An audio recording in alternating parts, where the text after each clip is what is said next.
मैया जोङो दुलाराय बर' फरायसा आफादनि मोनसे 11 हानजानि मोनसे जोङो दोलोआ आसामनि गिबि मन्थ्रि सर्बानन्द सन'वाल बिथांखौ लोगो हमदों आरो आसाम एडमिनिस्ट्रेटिभ स्टाफ कलेजाव जोंनि जि 2020 नि 27 जानुवारियाव जालांनाय जि बिटिआर गोजोन गोरोबथा बे बिटिआर गोजोन गोरोबथानि जायफोर दफाफोर दंमोन बे दफाफोरखौ 7टा दफाखौ लानानै जायफोर पलिटिकेल जिखिनि डिसिसन नांगौ बे दफाफोरनि सायाव जोङो बिथांनो मेम'रेन्डाम होदों आरो बे मेलाव आसामनि एसबि स्पेशल ब्रान्चनि एडिजिपि हिरेन नाथ आरो लोगोसेयैनो प्रिन्सिपाल सेक्रेटारि माने WPT अंगमथु आरो गोबां अफिसारफ्रा बाहागो लादों आरो बेयाव स्पेसियली जोङो पारा 14 3.1 आव जि दङ जे पारा 14 नि गेजेरजों मोनसे कमिसन दानांगौ आरो बिटिआरखौ एक्सटेनसन आरो एक्सपानसन खालामनानै बिटिआर गोदान बिटिएडिखौ बिटिआर गोदान नाम बिमुं होनांगौ बे मोनसे दफाखौ होदों बेजों लोगोसे एनडिएफबि जोंनि केडार आरो जायफोर मोनब्रैबो फेक्सननि जायफोर जोंनि केडार्सफोर दङमोन बिथांमोननि रिहेबिलिटेसन पेकेजखौ इमिडिएटलि एकाउन्टआव सोनानै होनांगौ बे रांखौ बिथांमोना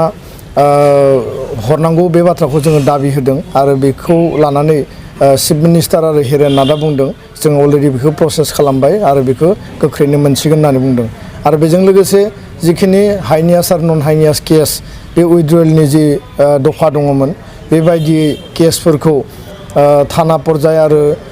एसपि लेभेलाव गासैबो केसफोरखौ बिथांमोना नायबिजिरनाय जादों आरो स्पेशल पाब्लिक प्रसिकिउटर एपइन्टमेन्ट खालामनायनि गेजेरजों फेस्ट मेनाराव केसखौ उइथड्र खालामगोन होननानै जोंनो मैया फिन खेबसेबाव बिथांमोना बुंफिनदों आरो बेजों लोगोसे जोंनि मार्टियार फेमिलिफोरनो 5 लाख करि जि एक्सग्रेसिया रां होनाय दङमोन बे बाथ्राखौबो लानानै जोङो बिनि थाखायबो मोनसे पलिसि तयार खालामनानै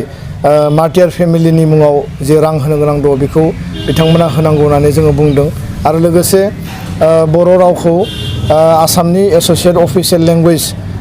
बेखौ लानानैबो जोङो फिन खेबसेबाव नैबे मेम'रेन्डामाव जोङो गथायदों आरो लोगोसेयैनो जे सेन्टार अफ एक्सेलेन्स जोंहा गायसननांगौ आसामाव थानाय आरो बायजोआव थानाय बर'फोरनि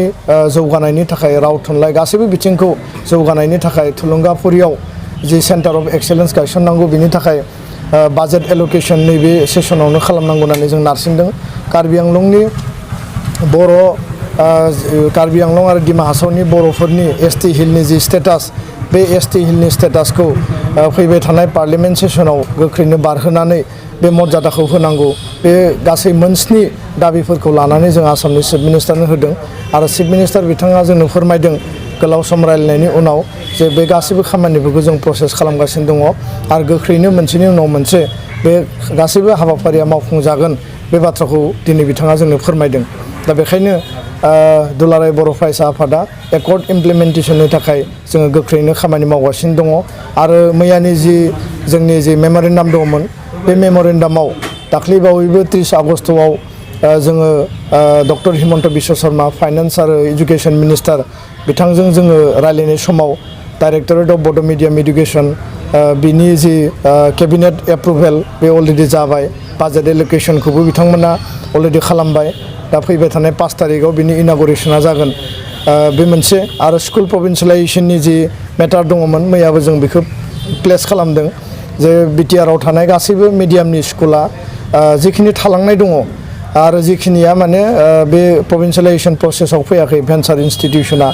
LP ME high school college junior college higher secondary गासैखौबो लानानै मोनसे गोदान बेयाव आयेन बानायनाय जागोन आरो बे आयेन मथे बे फरायसालिफोरखौ बे इन्स्टिटिउसनफोरखौ सरकारि खालामनाय जागोन बे बाथ्राखौ जोङो स्पस्तयै दाख्लैबो रायलायदों आरो मैयाबो रायलायदों दा बाथ्राया जाहैबाय मा जे बिटिआरनि बायजोआव थानाय बर'फोरनि थाखाय बर'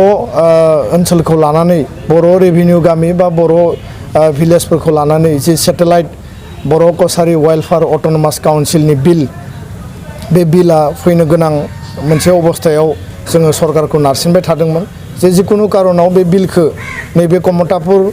अट'नमास काउन्सिल मरान मटक अट'नमास काउन्सिल दिनै नङाबा बे गाबोन बे बिला फैगोन आरो बे मरान मटक आरो कमतापुर अट'नमास काउन्सिलनि गेजेरजोंनो बे बिलआ जिहेतु फैनांगौ बर' कसारि वेलफेयार अट'नमास काउन्सिला बेखौ जोङो डक्टर हिमन्त बिश्व शर्माखौबो जोङो नारसिनदों आरो चिफ मिनिस्टार सर्बानन्द सन'वालखौबो जों नारसिनदों नाथाय जोङो मैया मिथिबोदों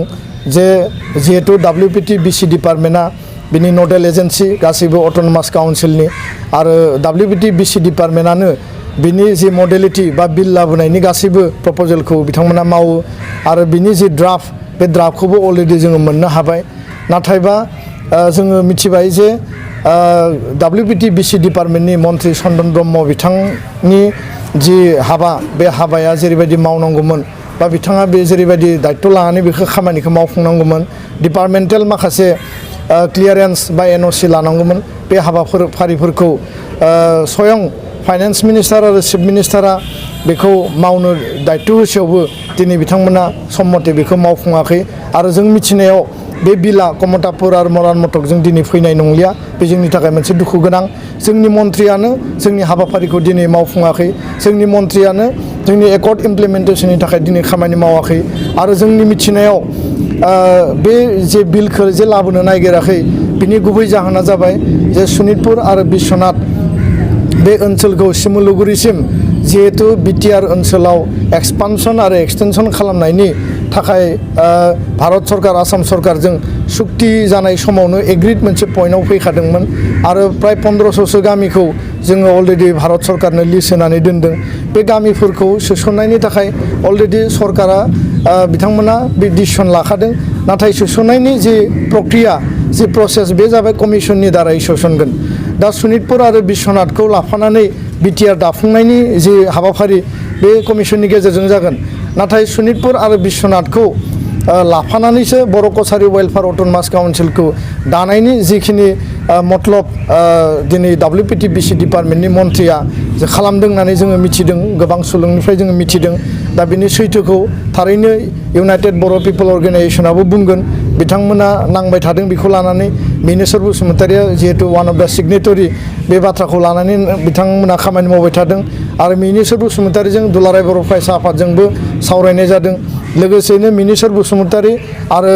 UPPLनि आफादगिरि बा बारग' एबसुनि आफादगिरि आरो पिस एकर्डनि सिगनेटरि प्रमद बर'जोंबो सावरायनाय जादों आरो जोंनि इउनाइटेड इफर्टआ बेनो जे बर' कसारि वेलफेयार अट'नमास काउन्सिल बिलखौ लाबोनांगौ नैबे सेसनाव आरो बेजों लोगोसे बर'फोरनि जि गोलाव समनि सिमां दंमोन जे प्रप'ज माने जि ओनसोल BTR आरो बाहेरनि बर'फोरनि जिखिनि बर' कसारि अट'नमास काउन्सिलनि जिखिनि दानाय एरेन्जमेन्ट बेखौ खालामनांगौ जि सिमां दंमोन बेखौ मोगथाङाव जाफुंहोनो थाखाय दिनै बेसेबांबा मोनसे सुजुग आरो सुबिदा मोनसेयावबो दिनैहाय जोङो नुनो मोनबाय जे जोंनि डिपार्टमेन्टेल मन्थ्रि आरो जोंनि डिपार्टमेन्टखौ सालायग्रा मन्थ्रि बिथाङानो स्वयं बे खामानिखौ मावना होनो हायै मोनसे फैमाल बा फेलारखौ जोङो नुनो मोन्दों दा बेखायनो रायजो राजाफोरा बेखौ बिजिरनांगोन जे एबसुजों UBPजों खुनु कन्ट्राडिक्सन गैया एबसु आरो UBPनि गेजेराव क्लियार आन्डारस्टेन्डिं दङ चिफ मिनिस्टार बिथांनोबो बुंनाय जादों हिमन्त बिश्व शर्मा बिथांनोबो बुंनाय जादों जे सनितपुर आरो बिश्वनाथनि बर' डमिनेटेड एरियाखौ गारनानै बर' कसारि वेलफेयार अट'नमास काउन्सिल दानायाव आसाम सरकारा एग्रिड UBPआबो एग्रिड नाथाय जोंनि मन्थ्रि बिथांमोनासो दिनै बेखौ लानानै एग्रिड खालामनो हायाखै दा बे दायनिगिरिया सोर बा सोरनि थाखाय बे बिलआ दिनै फैयाखसै बा फैनाय नंलिया जोंनि इनफरमेसनाव जों बेखौ दिनै नुनो मोन्दों आरो बिथांमोना जुदि साहस दङब्ला बिथांमोना जुदि जातिनि थाखाय अननाय दङब्ला जातिनि जुदि सिन्ता दङब्ला जातिनि सुबुंफोरनो जुदि जास्टिस होनो होननानै जुदि सानदोंब्ला थारैनो दिनै आरो गाबोन साननैनि सम दंबावो बे बिलखौ लाबोनानै बर' हारिनि जिखिनि गोलाव समनि एसपिरेसन बे एसपिरेसनखौ फुलफिल खालामनो थाखाय दुलाराय बर' फरायसा आफादा चन्दन ब्रह्म बिथांखौ बा WPT BC डिपार्टमेन्टनि जायफोर माने अफिसारफोर दङ जों बिथांमोनखौ खावलायो आरो बेजों लोगोसे मोनसे बाथ्राखौ आङो क्लियारलि बुंनो नागिरबावदों जुदिও बियो पलिटिकेल मेटार नाथाय दुलाराय बर' फरायसा आफादनि बाथ्राया बेयाव नांजाबनानै दङ जे मोनसे समाव दुलाराय बर' फरायसा आफादनि आफादगिरि थानाय समाव प्रमद बर' बिथाङा BTCनि बारग' चिफ हाग्रामा महिलारि बिथांखौ गवायाव लोगो हमदों दिल्लीयाव लोगो हमदों आरो बे लोगो हमनाय समाव जोंबो दङमोन आरो बे लोगो हमनायनि दिनै बे लोगो हमनायखौ लानानै दिनै गोदानै हाबनाय BPF हान्जायाव जायफोरा दिनै हाबदों बिथांमोना प्रमद बर'खौ बुंदों जे प्रमद बर'आ हाग्रामा महिलारिखौ लोगो हमनो थांदोंमोन आरो लोगो हमनानै प्रमद बर'आ हाग्रामा महिलारिजों सिट बुजा बुजिनि थाखाय लोगो हमदोंमोन होननानै बे बाथ्राखौ बुंदों आरो बे बाथ्राया नंखाय आरो बेयाव जेबो सैथो गैया। प्रमद बर'आ हाग्रामा महिलारिखौ लोगो हमदों गवायाव। प्रमद बर'नि टीमा हाग्रामा महिलारिखौ लोगो हमदों दिल्लीयाव थांनाय 2019नि जुलाइ आरो आगस्ट दानाव। दा बे लोगो हमनायनि गुबै जि एजेन्डा बे एजेन्डाया जाबाय जि बड'लेण्ड सोमावसारनाय जाबाय थादों, बड'लेण्ड आलादा रायजोनि थाखाय जि जोंनि दाबि दङमोन आरो बेखौ लानानै भारत सरकारजों जिखिनि ट्राइपार्टाइट टक जाबाय थादों आरो एनडिएफबिनि फेक्सनफोरजों इन्टारल'कुटरजों जि भारत सरकारजों सावरायबाय थानाय जादों। दा बे गासैबो मेटारखौ लानानै जिहेतु सोमावसारग्रा आफादफोरा रावबो एमएलए एमपि जोंहा गैया आरो एमएलए एमपि बिपिएफनि जायफोर दङ मन्त्रि दङ बिथांमोना जिहेतु बड'लेण्ड सोमावसारनाय बा बड'लेण्ड जेंना सुस्रांनायनि थाखाय पार्लियामेन्टआव आरो एसेम्ब्लियाव जेबो बाथ्रा बुङा। बे बाथ्राखौ लानानै जोङो हाग्रामा महिलारिजों सावरायनानै हाग्रामा महिलारि बिथांनो मोनसे जोङो प्रप'जेल होनाय जादोंमोन जे नोंथाङा जिहेतु सरकाराव दङ, बिजेपिजों एलायन्सआव दङ, नोंथांनि मन्त्रि, नोंथांनि एमएलए, नोंथांनि एमपि बे गासैबो एसेटखौ बर' जातिनि थाखाय बाहायनानै बर' जातिनि माने इस्युनि थाखाय एजेन्डानि थाखाय जाहाथे खोथा बुङोब्ला भारत सरकारा बा नरेन्द्र मदिया अमित शाहया थारैनो बड'लेण्ड रायजो दाफुंनायाव बा बड'लेण्ड सृष्टि खालामनायाव बिथांमोनखौ प्रेसार होयोब्ला जोङो इउनाइटेडलि जोङो बे जि जोंनि एजेन्डा बा जोंनि जि सिमां जोंनि जि सावरायनाय बे सावरायनायखौ जों साक्सेसफुलि मोननो हागोन। जिहेतु जोंहा एमएलए आरो एमपि गैया आरो पलिटिकेल इस्युखौ पलिटिकेलि जिहेतु रिजल्भ खालामनांगौ आरो बेयाव पलिटिकेल इस्युखौ पलिटिकेलि रिजल्भ खालामनो थाखाय जोंनि सोमावसारग्रा आफादनिफ्राय सोमावसारनायनि बा सावरायनायनि बादै बै माने बेक्तिफोरा जिहेतु जोंजों गैया। दा बेखायनो जोङो बे एजेन्डाखौ लानानै हाग्रामा महिलारिखौ जोङो आपिल खालामदों आरो बे सावरायनाया सिंगोल पइन्ट एजेन्डा जे बड'लेण्ड जेंना सुस्रांनायनि थाखाय हाग्रामा महिलारि बिथाङा रल लानांगौ बे बाथ्राखौ आपिल खालामनाय जादोंमोन। नाथाय हाग्रामा महिलारिया बे सावरायनाय समाव बे जिखिनि इस्यु दङ बड'लेण्ड जेंना सुस्रांनायनि जि इस्यु बे थांबाय थागोन, सोमावसारलांबाय था बेबायदिल' बुंनानै बिथाङा बुंबाय जे नोंथांमोना 7टा एमसिएलए दङ 7 जन आरो बे 7टाखौ लादो बाखिखौ जों गेलेनोसै आरो बेबायदिनो जोङो बिसायख'थिखौ गेलेनोसै। बे बाथ्राखौसो बियो इम्परटेन्स होनानै जर होनानै बुंनाय जोङो बै समाव मोननो हादों। दा जोंनि एजेन्डाया जाबाय बर' जेंना सुस्रांनाय, बड'लेण्ड जेंना सुस्रांनाय। नाथाय बिथाङा रिप्लाइआव होबाय आन्दलना थांबाय थागोन, सावरायनायाबो थांबाय थागोन, बिथांनिफ्राय जेबो इनिसियेटिभ गैया आरो बिथाङा प्रप'जेल होबाय जे नोंथांमोननि 7टा लाफिनदो बाखिखौ आं गेलेजोबनोसै आरो जोङो ज' सरकार सालायनोसै। बे बाथ्राखौसो लानानै बियो बै समाव बुंनायखौ जोङो नुनो मोन्दों। दा बेखायनो जायफोर मानसिफोरा दिनै प्रमद बर'आ हाग्रामा महिलारिखौ एबसुनि आफादगिरि थानाय समाव लोगो हमहैदोंमोन गादिनि थाखाय बा नोङो माने पावारनि थाखाय राजनितिनि थाखाय, बे कमप्लिटलि बियो नंखाय बाथ्रा आरो मिसा बाथ्रा। बेखायनो आङो स्पष्ट बुंनो नागिरो जिहेतु जोङो बेयाव टिम हिसाबै ज' दङमोन, बे रायलायनायाव खुनु बेबायदि पलिटिकेल डिसकासन जायाखै। डिसकासन जादों बर' हारिनि जिखिनि एसपिरेसन दंमोन बड'लेण्ड जेंना सुस्रांनायनि थाखायसो बेयाव डिसकासन जादों। दा बेखाय दिनैनि बे समाव बेफोर कुइसनखौ जायफोरा लाबोदों बिथांमोना मोजाङै गोथौयै बुजिनानै नाय आरो जायफोरा बेबायदि बाथ्राखौ फोसावदों बांसावदों बै मानसिफोरा जिहेतु बे डिसकासनाव गैयामोन। बेबायदि सैथो नङै बाथ्राफोरखौ बांसावनानै रायजोफोरनि गेजेराव गुलुं गुजुं खालामनायखौ दुलाराय बर' फरायसा आफादा मालाबाबो लुबैया बा हास्थाया आरो बेबायदि बाथ्राफोरखौ हारियाव गुलुं गुजुं बा गोनो गोथो लाबोनाय बाथ्राफोरखौ बांसावैयानो मोजां। राजखान्थिजों थांनांगौ, राजखान्थि हान्जाया राजखान्थि हान्जाजों जेरैबायदि डिबेट तर्क खालामनांगौ बेबायदि खालामनायानो मोजां आरो दुलाराय बर' फरायसा आफादखौ बोनानै लाबोनानै हाग्रामा महिलारिजों सावरायनायनि बाथ्रायाव जिफोर बाथ्राखौ फोरमायदों बे गासैबो बाथ्राया नंखाय। दा बेखायनो आं दिनै बे बाथ्राखौ स्पष्टयै रायजो राजानि सिगाङाव फोरमायबाय। गोजोन्थों। बिटिआर एकर्डआव दफा 3.1नि गेजेरजों कमिसन दानानै एरिया एक्सटेनसननि थाखाय बेयाव स्पेसियेलि मोनसे प्रभिजन दङ आरो बेयाव जेला दिल्लीयाव एबसु एनडिएफबि इउबिपिअ जहै जेला सिगनेचार होदों बे समाव आरो बिनि सिगां समाव बे क्लियारलि जोंहा रायलायखानाय दङ जे सनितपुर आरो बिश्वनाथ जिहेतु सनितपुराव 534 सुबुङा जिउ खहा जादों, मार्टियार जादों, खास्रि बिस्रि बिसोरो थैनो गोनां जादों अरुणाचलाव प्राय 1.5 लाख मानसिया बै समाव 1989आव बे राइटनि समाव मासाकारनि समाव खारनानै थाहैनो गोनां जादों दा बे मोनसे जास्टिस होनो गोनां दङ आरो जोङो कन्टिगुवास एरियाखौ लानानै बा बर' डमिनेटेड ट्राइबेल डमिनेटेड इनहेबिटेड पपुलेशन एरियाखौ लानानै जोङो जेसेबांनो हायो जोंनि 6 शिड्युल एरियायाव जोङो बेखौ इनक्लुड खालामनानै लानांगौ दा बेखाय बे जिखिनि जोंनि जि दाबि भारत सरकार आसाम सरकारनो शनितपुर आरो बिश्वनाथ जिल्लानि बर' इनहेबिटेड एरिया आरो ट्राइबेल पपुलेशन जि एरिया दङ बेखौ सोसननायनि थाखाय बे गासैबो क्लियार काट मोनसे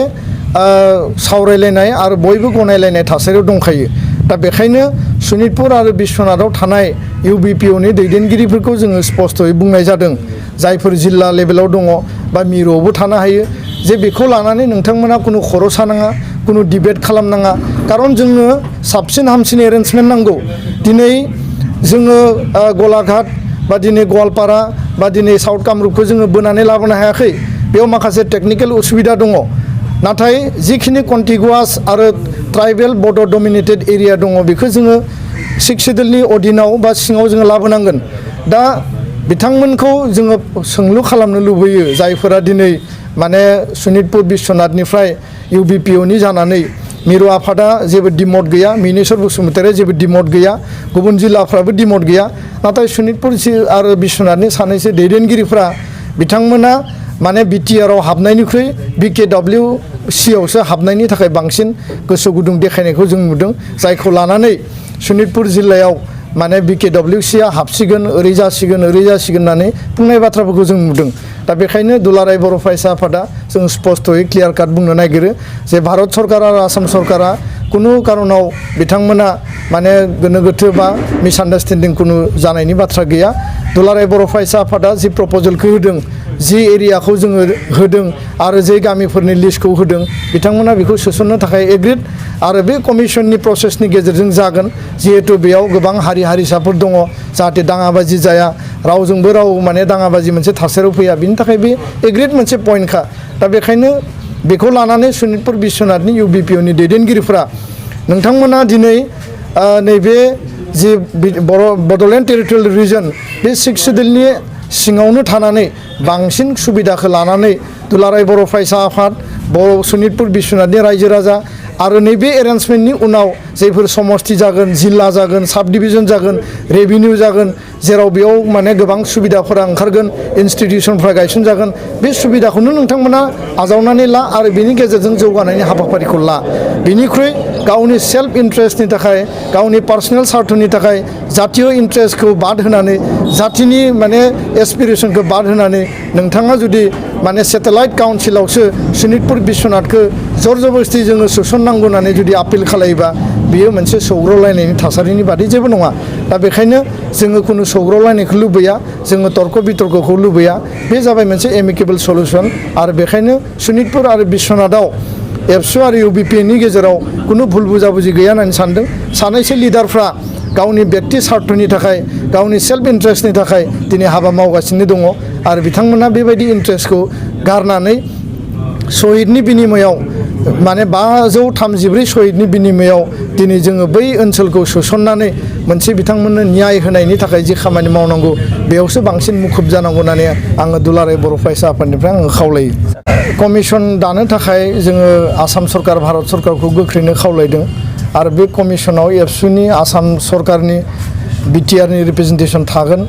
आरो बे कमिसना जेब्ला नायगिदिंहैगोन बे समाव जोंनि बर' गामिफ्रा बा बर'नि गासैबो दल संगठनफोरा थारैनो बे कमिसनखौ मदद होगोन आरो बबे ओनसोलखौ जोङो माबायदि मेकानिजमनि गेजेरजों सोसननो हायो बिनि थाखाय जोङो एरिया डिमार्केसन भिलेज इनक्लुजन बे हाबाफारिफोरा जागोन बबेबा गोबां रिमोट एरिया बे बाथ्राखौबो स्पष्ट जानाया मोजां जेराव माने नोङो 30 खान नान बर' बा नन ट्राइबेल माने गामि दङ बिनि माने 30 किलोमिटार गोजानाव माने मोनसे बर' गामि दङ मोननै बर' गामि दङ बे माने कन्टिगुवास एरियायावनो कुनु कारनाव फैनो नागिरा बेसेबांबा रिमोट एरिया माने नोङो अबेबा मुस्लिम गामि गेजेराव थानो हायो हारसा गामि गेजेराव थानो हायो बै मोनसे मोननै गामि बा मोनसे मोननै सुबाखौ माबेबा कारनाव टेकनिकेल उसुबिदायाव जोङो हानहरनो हायाबो जानो हानाय नाथाय बिथांमोननि थाखायबो इनजास्टिस जानो गोनां जेबो गैया बे एरियाफोरखौ लानानै बर' कसारि वेलफेयार अट'नमास काउन्सिलाव बे इनक्लुड जागोन अट'मेटिकेलि दा बेखायनो जोङो जेरैबायदि बिटिसिनि एरिया डेमार्केसनावबो माखासे बर' गामिखौ सोसननो थाखाय जोङो खायलें खुइलें खालामनानैब्लाबो माखासे नन ट्राइबेल नन बड' गामिफोरखौ सोसननानैब्लाबो बै ओनसोलफोरखौ जोङो हाननानै मोनसे जेनेरेल समस्ति बानायनाय जादों बा मोनसे अपेन समस्ति बानायनाय जादों बा एसटि समस्ति बानायनाय जादों बे सेम स्पिरिटजों सेम मेकानिजमजों नैबे कमिसनाबो जिखिनि टार्म्स अफ रिफारेन्स बे कमिसना तैयार खालामगोन बा सरकारा तैयार खालामगोन हम मिनिस्ट्रिया तैयार खालामगोन बिनि गेजेरजोंनो बिनि इनक्लुजना जागोन दा बेखायनो रावबो बे कमिसनखौ बेरेखा खालायाबासिनो कमिसना जेब्ला दाजागोन बिनि उनाव खामानिखौ मावगोन जोंनि साफ्रोमबो दल संगठन मोनफ्रोमबो माने गामिनि मुरब्बी गावबुरा बयबो जाहाथे बेखौ मदद होनानै जोंनि जि टारगेट बे टारगेटखौ खालामना लानायाव बयबो जाहाथे मदद होयो आं बेखौसो खावलायगोन मानो होनब्ला जोङो जेसेबां मदद होगोन जोंनि साननाया बेयाव फुलफिल जागोन आरो जों जुदि मदद होआब्ला जों जुदि सांग्रां जायाब्ला गोबां ओनसोला गोबां गामिया माने नायसनजायाब्लासिनो थालांनोबो हानाय नाथाय दुलाराय बर' फरायसा आफादा मिरुआनो जा जिल्लायानो जा दखरायानो जा इउनिटआनो जा जों बे माने बेनि थाखाय जोङो स्ट्रंलि खामानि मावगोन आरो जोङो मोनसेबो गामिया जाहाथे बेयाव थालांनो हाया बिनि थाखायबो जोङो कमिसनखौ जोङो स्पेसियेलि रिकमेन्डेसन खालायगोन आरो बेयाव बबे हाबजायो बबे हाबजाया बबे उसुबिदा दङ बबे सुबिदा दङ बेखौ कमिसना नायबिजिरनानै गावसोरनो डिसिसन लागोन दा बेखायनो बे कनसालटेसननि गेजेराव जागोन बिनि थाखाय जोङो होंगो दोंगो नांलाय खमलाय बा बोराबलायनाय दुखु मोनलायनाय बेबायदि थासारि फैनाङा गासैबो प्रसेसआनो कनसालटेसननि गेजेरजोंसो जागोन आरो बेयाव रायजो राजानि मददआ गोनां बेनिखायनो आङो बयबो रायजो राजाखौ बे बिथिङाव मदद आरो हेफाजाब होनो थाखाय आं खावलायबाय।